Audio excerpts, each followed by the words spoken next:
নতুন আরও ৩ থেকে ৪টি মেগা প্রকল্পের জন্য এবার বাজেটে বিশেষ ব্যবস্থা নেওয়া হচ্ছে বলে জানিয়েছেন অর্থমন্ত্রী আবুল মাল আব্দুল মুহিত। আর আগামী ২ বছরে বিনিয়োগ বাড়ানোর দিকে বিশেষ নজর থাকবে বলেও জানান তিনি। বিনিয়োগে যোগানের সক্ষমতা থাকলেও অর্থনীতিবিদরা বলেছেন সেই পরিমাণে চাহিদা তৈরি করতে পারেনি সরকার। বাজেট বরাদ্দের পাশাপাশি সঠিক সময়ে প্রকল্পগুলো বাস্তবায়নের তাগিদ দিয়েছেন তারা। গ্যাস বিদ্যুতের সংকটের কথাও উঠে আসে আলোচনায়।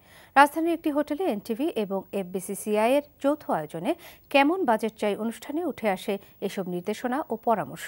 মাকসুদুল হাসানের রিপোর্ট।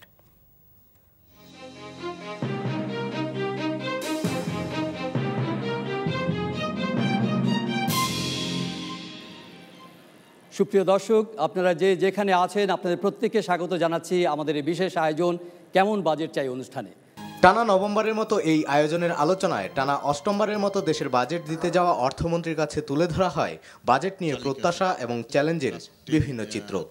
আশানুরূপ বিনিয়োগ না হওয়ার কারণ, জ্বালানি ও বিদ্যুৎ, শিল্প ও বাণিজ্য, কৃষিসহ বিভিন্ন খাতে বিগত দিনের বাজেটের প্রাপ্তি অপ্রাপ্তির পাশাপাশি আসছে বাজেটের চ্যালেঞ্জগুলো তুলে ধরেন আলোচকরা। উন্নয়ন বাজেটের আকারও বাস্তবায়নের সমস্যা আছে এবং সেখানে 22% মতো বোধহয় প্রবৃদ্ধি ধরা হয়েছে, সেটা একটা চ্যালেঞ্জ।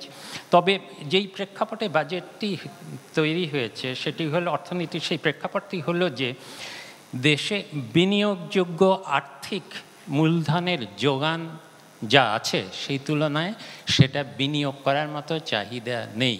যে প্রকল্পগুলো নেওয়া হয়েছে সেগুলো নিঃসন্দেহে আমাদের দেশের প্রবৃদ্ধি ত্বরান্বিতকরণের ক্ষেত্রে একটা উল্লেখযোগ্য ভূমিকা পালন করবে। তবে আমাদের যেটা চেষ্টা করতে লাগবে সেটা হচ্ছে যে পর্যাপ্ত বরাদ্দ দিয়ে যথাসময়ে সমাপ্ত করা এবং ভ্যালু ফর মানি, অর্থাৎ যে ব্যয়টা করা হচ্ছে সেই ব্যয়টা যাতে যথাযথভাবে হয়। আমরা অনেকেই অনেক কিছু মনে করি যে বিদ্যুৎ পাচ্ছি, কিন্তু প্র্যাকটিক্যালি হলো আমরা যে ইন্ডাস্ট্রি পরিচালনা করি সেখানে 10 ঘন্টা যদি আমরা গার্মেন্টস ইন্ডাস্ট্রি চালাই তাহলে আমরা মাত্র 4 থেকে 5 ঘন্টা বিদ্যুৎ পাই। ইদানিংকালে আমাদের বায়াররাও কোশ্চেন করতেছে যে আমাদেরকে যে আপনারা এই যে ট্রাফিকের অবস্থা, এই ট্রাফিক যদি সিস্টেমের মধ্যে না আনতে পারি আমরা, তাহলে কিন্তু আমাদের এই যে 2021 সালের মধ্যে মধ্যময়ের দেশে যাওয়ার যে একটা পরিকল্পনা সেখানে কিন্তু আমরা অনেকটাই বাধাগ্রস্ত হব। কেমন হতে পারে বর্তমান সরকারের দ্বিতীয় মেয়াদের তৃতীয় বাজেট, তা নিয়ে নিজের ভাবনার কথা তুলে ধরেন বাণিজ্যমন্ত্রী। কিন্তু আপনাদের ব্যবসায়ীদের ব্যাপারে আমরা খুবই যত্নবান এবং আমরা আপনাদের সহযোগী হিসেবে কাজ করে চলেছি। এবং আমি এটুকু বলতে পারি যে আমরা বাস্তববাদী এবং সেই বাস্তবতাকে সামনে নিয়েই এবার আমরা বাজেট পেশ করব। আমাদের বাজেটের সবচেয়ে বড় লক্ষ্য নির্ধারিত হবে বলে আমি প্রত্যাশা করি, সেটা হলো আমাদের দেশীয় শিল্পকে প্রোটেকশন দেওয়া। ধারাবাহিকভাবে সরকার সব চ্যালেঞ্জ মোকাবেলা করে দেশের অর্থনীতিকে এগিয়ে নিয়ে যাচ্ছে জানিয়ে অর্থমন্ত্রী বলেন, পদ্মা সেতু, ঢাকা মেট্রো রেলের মতো আরও কিছু মেগা প্রকল্প হাতে নেবে সরকার। আমরা ইতিমধ্যেই একটা মধ্য আয়ের দেশে পরিণত হয়েছি। আমাদের বাজেট এখনও কিন্তু আমাদের এলাকায় এবং পৃথিবীর হিসাবেও একটা সবচেয়ে ছোট বাজেট, কি জিডিপির তুলনায় সবচেয়ে ছোট বাজেটের মধ্যে একটি। আগে যেরকম বাজেট ছিল তার মতোই এর মধ্যে নতুন আছে যে আমি বলেছি ইতিমধ্যে যে আমরা 8টা মেগা প্রজেক্ট এখন আমাদের দেশে আছে। আমরা আশা করছি আগামী আমাদের টার্মের মধ্যে এরকম হয়তো আরও 3-4টা প্রজেক্ট হতে পারে।